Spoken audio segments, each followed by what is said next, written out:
When we start working out regularly, whether it's for the first time ever or we're just getting back in the gym after some time off, it can be really draining. That's why every workout should be followed by a reward. Now, rewarding ourselves may sound a little self-indulgent and silly, but really it's not.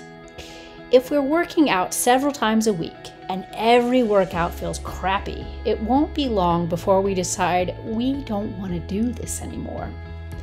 Deciding to allow ourselves pleasure in the form of a reward gives us something to like about working out, and it gives us power by making us feel more in charge of ourselves. Plus, when every workout has a happy ending of sorts, we're more likely to work out again.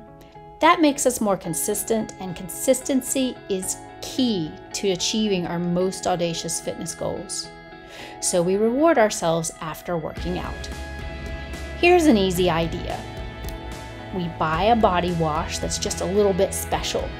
And on the days that we work out, we reward ourselves during our post-workout shower by using the special soap.